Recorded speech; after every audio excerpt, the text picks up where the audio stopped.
दोस्तों, इस पृथ्वी पर अनेकों प्रकार के प्राणियों का जन्म हुआ है। सभी प्राणियों की अपनी अपनी विशेषताएं रही हैं।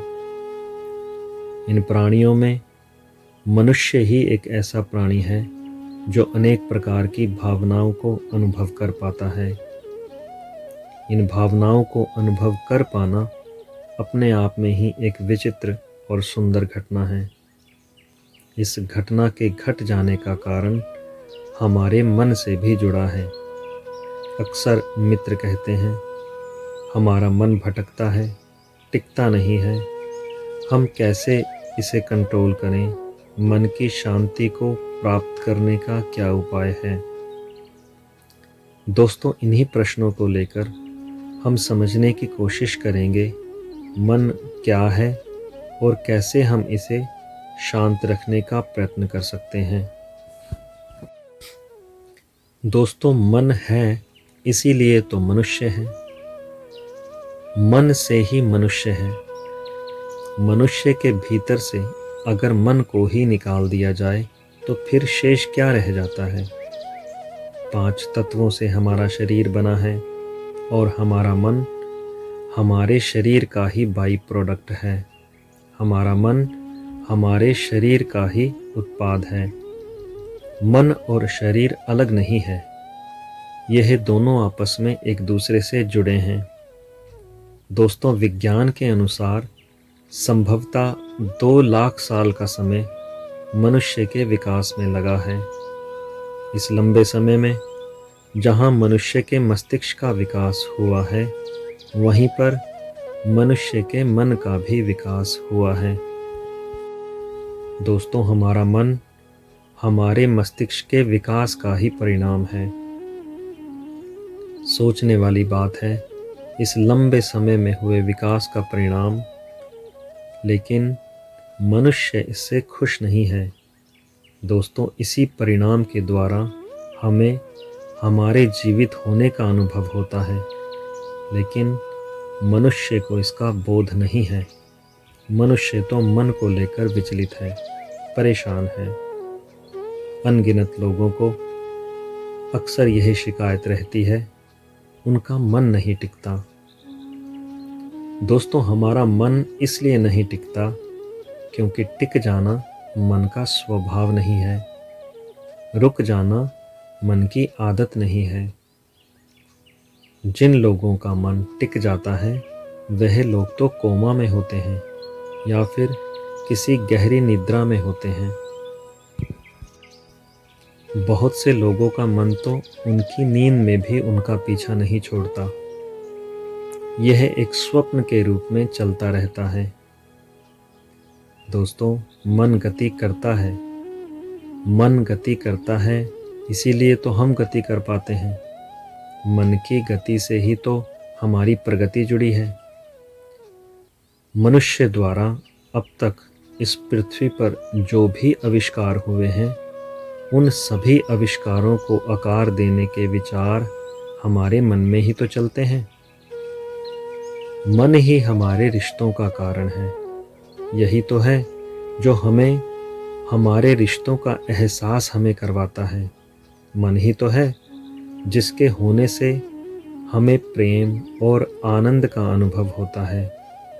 हमारा मन ही हमारे दुख और सुख का कारण है। हमारा मन हमारी भावनाओं का घर है। हमारा मन ही तो है जो हमारी सभी प्रकार की भावनाओं में नए नए रंग भरता है। दोस्तों, कभी कभी हम वह कार्य भी आसानी से कर जाते हैं जिन कार्यों को करने का कोई भी सरोकार नहीं होता, पर वह कर लेने से हमें अच्छा महसूस होता है। जैसे आपको याद होगा, बचपन में जब हम तितलियों के पीछे दौड़ते थे, कागज़ की कश्तियाँ बनाकर चलाया करते थे, छोटे छोटे घर बनाकर खेला करते थे और खुद ही उन रेत के घरों को तोड़ भी दिया करते थे। इन सभी सुंदर घटनाओं के पीछे हमारे मन की ही चंचलता थी। मन चंचल तो है, लेकिन हमारा दुश्मन नहीं है। दुश्मन जैसा प्रतीत अवश्य होता है, इसीलिए तो हम इसे कंट्रोल करने के उपाय खोजते हैं।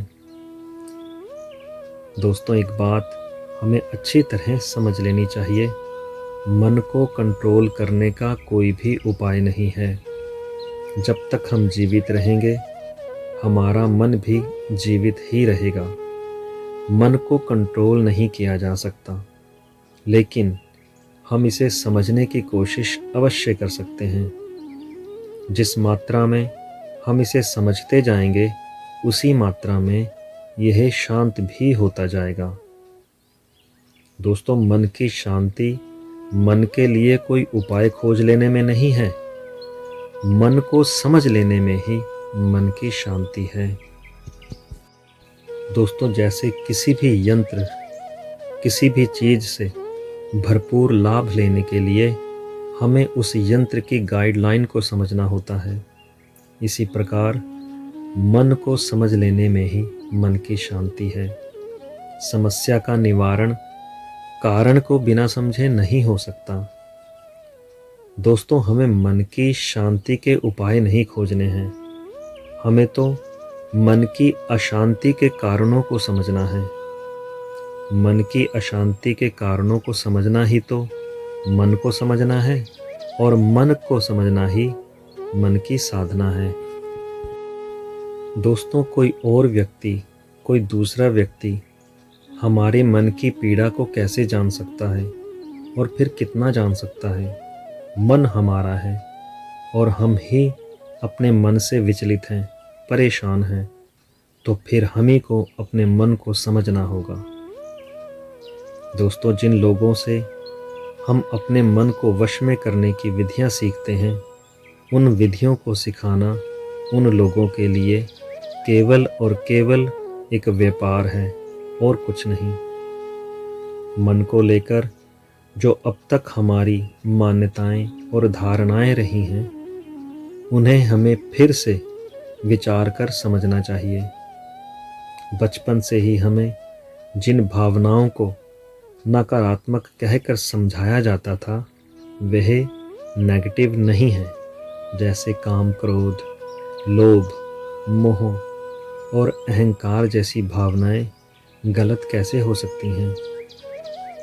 यह सभी भावनाएं तो हमारे मन से ही उत्पन्न होती हैं। यह तो प्रकृति की ओर से मनुष्य को प्राप्त हुई हैं। दोस्तों, ये सभी भावनाएं हमारे जीवित रहने में हमारी मदद करती हैं। यह तो हमारे सर्वाइवल के लिए होती हैं, लेकिन इन भावनाओं पर संतुलन रखना अति आवश्यक है। मनुष्य के पास विवेक और बुद्धि से बढ़कर और कोई भी शक्ति नहीं है। दोस्तों, विवेक के बिना हमारा मन ऑटो मोड में चला जाता है, जिसे हम सबकॉन्शियस माइंड भी कहते हैं। आपको जानकर हैरानी होगी, ज़्यादा समय, अधिकतर समय हमारा मन सबकॉन्शियस माइंड में ही रहता है। यह ऑटो मोड में ही रहता है, और जब तक यह ऑटो मोड में होता है, हम वही करते हैं जो ये हमसे करवाना चाहता है। दोस्तों, अगर हम अपने विवेक या सही बुद्धि की मदद से अपने मन पर संतुलन रख पाएं, तो हमारा मन संतुलित हो सकता है। अगर हमारा मन संतुलित हो गया, तो हमारा जीवन संतुलित हो जाएगा और हम अपने जीवन में सहज पूर्वक रह पाएंगे। इसलिए दोस्तों, मन से लड़े नहीं, मन को समझने का प्रयत्न करें। मन से लड़ा नहीं जा सकता। मन को समझकर हम इसे अपना मित्र बना सकते हैं। अगर यह हमारा मित्र बन गया, तो सारा जगत ही हमारे लिए हमारा मित्र बन जाएगा। आपने मुझे ध्यानपूर्वक, प्रेम पूर्वक सुना। मैं आपका धन्यवाद करता हूँ और आशा करता हूँ आपके भीतर छिपे प्रश्नों को आप यूं ही पूछते रहेंगे। धन्यवाद।